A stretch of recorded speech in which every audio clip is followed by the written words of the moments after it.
Your Royal Highness Meghan Markle, congratulations to you both.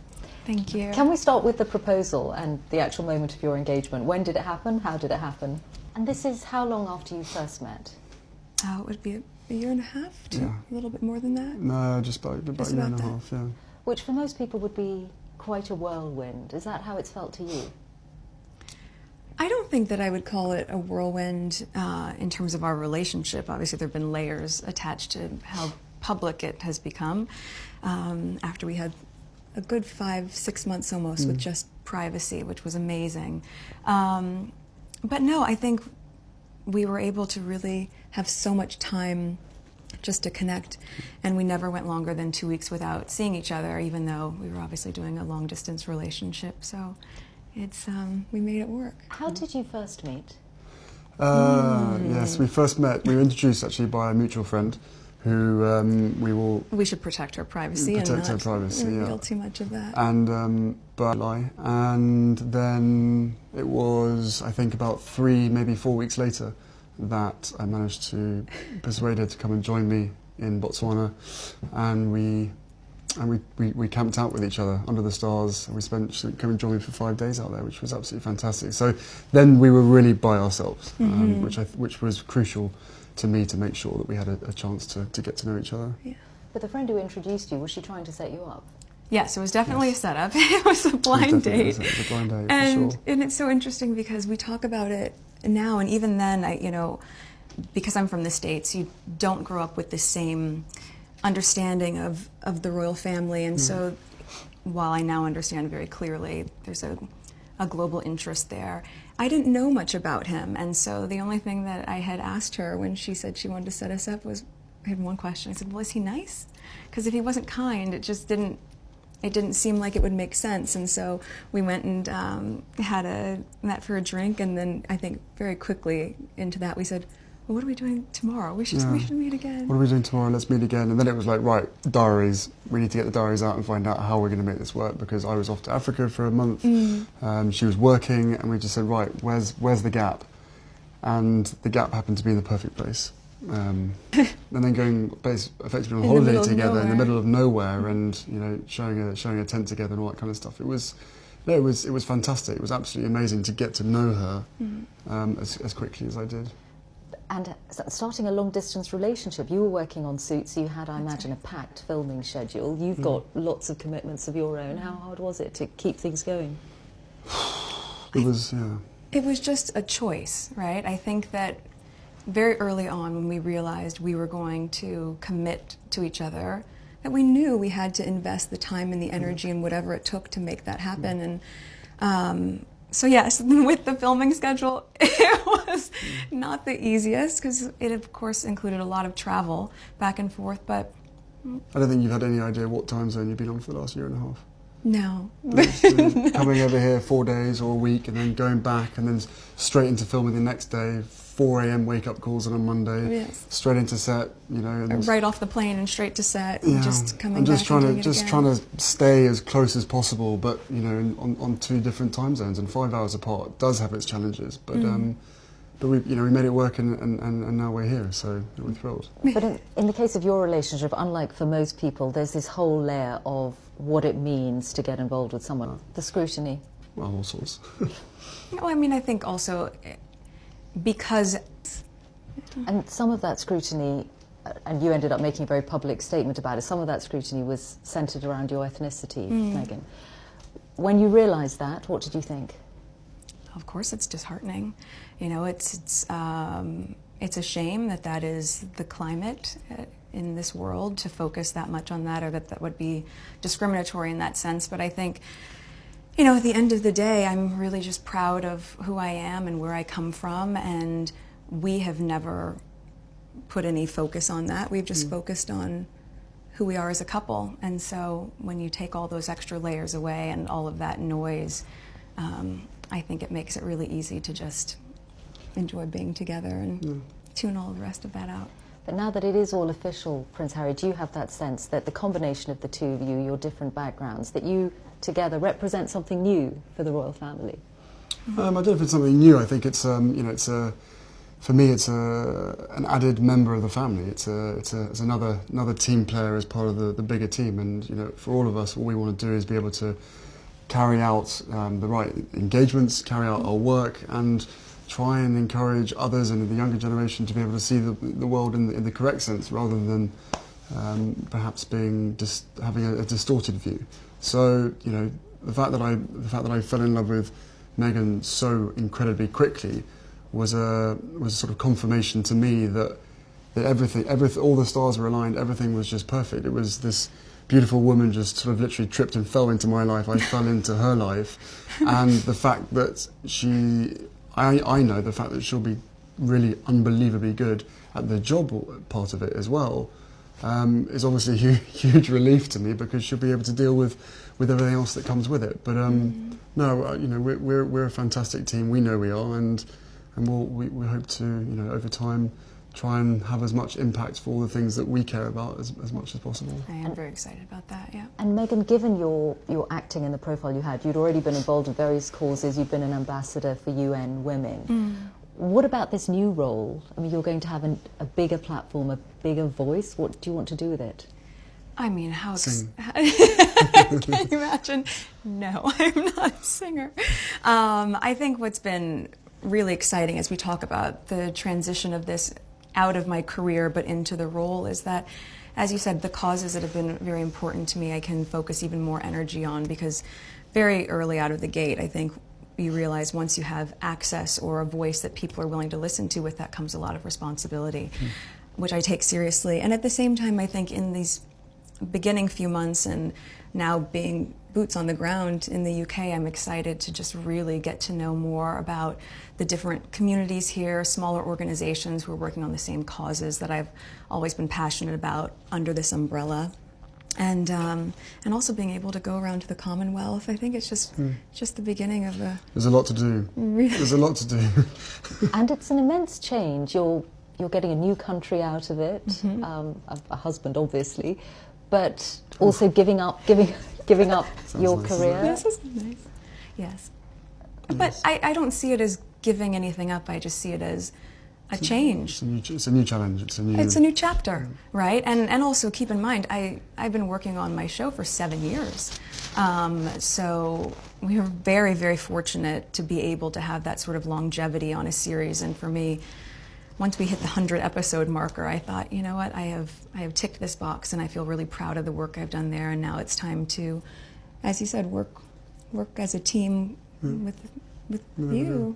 Yeah. But do you have that sense of responsibility, Prince Harry, for what you're asking Meghan to do? Of course, that sense of responsibility was essentially from day one, or maybe a couple of months in, when I suddenly realised, actually, this is, you know, I know that I'm in love with this girl, and I hope that she's in love with me. But we still had to sit down on the sofa, and I still had to have some pretty, you know, frank conversations with her to say, look, you know, what you're letting yourself in for is, it's a big deal, and it's, you know, it's not easy for anybody. But I know that, you know, at the end of the day, she chooses me, and I choose her. And therefore, you know, whatever we have to tackle together or individually will always be us together as a team. So, I think she's capable. So nicely said, isn't it? I don't know. She's capable of anything. And together, as I said, there's a hell of a lot of stuff and work that needs doing. At the moment, for us, it's going to be making sure that our relationship is always put first. But no, look, both of us have passions for wanting to make change for good, and you know, with lots of young people running around the Commonwealth, that's where we're going to spend most of our time, hopefully. And it was really one of the first things we connected on. It was one of the first things we started talking about when we met, was just the different things that we wanted to do in the world and how passionate we were about seeing change. I think that was that's what got date 2 in the books, probably. Plenty to talk about. Children? Not currently, no. No, of course, you know, I think, you know, one step at a time, and hopefully we'll start a family in the near future.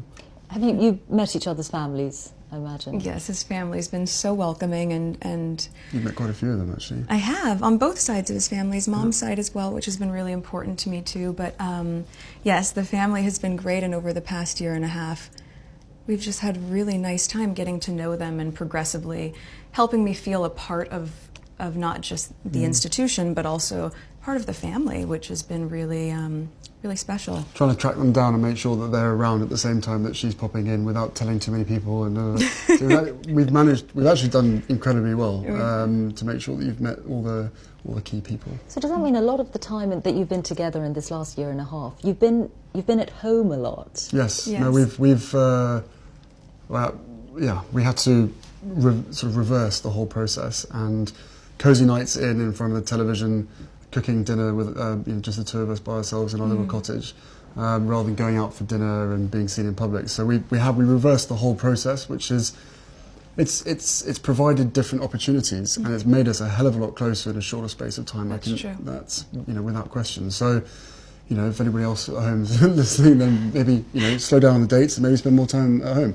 But no, it's for us. It's an opportunity to really get to know each other without other people looking or trying to take photos on their phones and all that kind of stuff. With that comes with the job, comes with the role. But where possible, yes. Yeah. And we were able to really get to know each other that way. But also then to go and have friends over for dinner, or to go to his family for tea, or any of those sort of things. And even just to take the time to be able to go on long country walks and just talk. We've been all over the place. Have you met the Queen? I have, yes. A couple of times. What was that a like? couple of times. It's incredible. I think, to be able to meet her through his lens, not just with his honor and respect for her as the monarch, but the love that he has for her as his grandmother.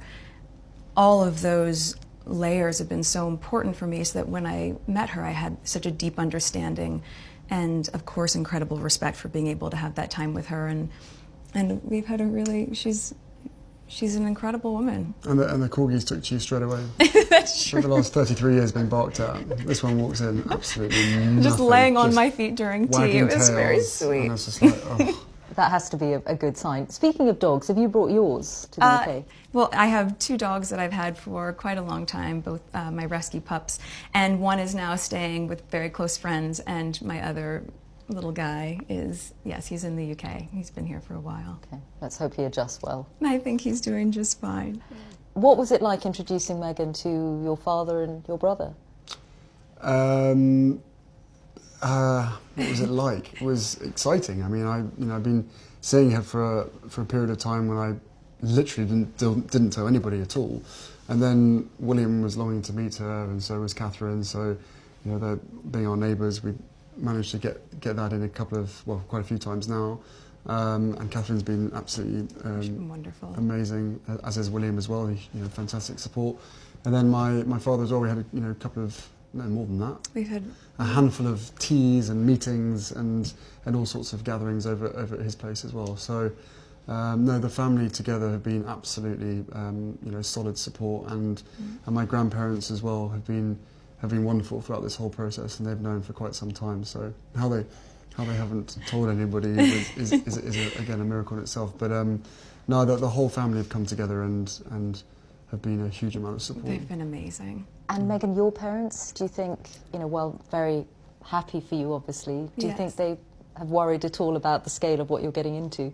Well, I'm sure at the onset, both my parents and my close friends were concerned, because we got very quickly swept up in a media storm that, as I shared, was not part of my life before that. But they also had never seen me so happy. And I think also once my friends, were able to really meet Harry and my mom, who we spent a lot of time with, who was so much fun. Your mum's amazing. It was just, it was just obvious that no matter what we were being put through, that it was just temporary, and that we were going to be able to get through that. So everyone was really happy with me. He's talked to my dad a few times, hasn't been able to meet him just yet, but it's all been worth every effort. Yeah. It's been great. Your ring. Oh, yes. Tell us about your ring. The ring is obviously yellow gold, because that's her favourite, and the main stone itself I sourced from Botswana, and the little diamonds either side are from my mother's jewellery collection. make sure that she's with us on this crazy journey together. And it's beautiful, and he designed it. It's incredible. Yeah. Yeah. And make sure it stays on that finger. Of course. What does it mean to you, Meghan, to have those stones on your finger that once belonged to Princess Diana? I think everything about Harry's thoughtfulness and the inclusion of that, and obviously not being able to meet his mom, it's so important to me to know that she's a part of this with us, and I think in being able to meet his aunts and also to be like Julia and just different people who are so important to his mom, I'm able to in some way know a part of her through them, and of course through him, and it's incredibly special. And to be able to have this, which sort of links where you come from, and Botswana, which is important to us, and it's perfect. What do you think your mother would have thought of Meghan or said about Meghan? Oh, they'd be thick as thieves, without question. I think she would be over the moon, jumping up and down, so excited for me. But then, as I said, would have probably been best friends with Meghan. So no, it is days like today when I really miss having her around and miss being able to share the happy news. But with the ring and with everything else that's going on, I'm sure she's with us. I'm sure she's with us. Jumping up and down somewhere else. Prince Harry, Meghan Markle, thank you both very much. Thank you so much. Thank you very much.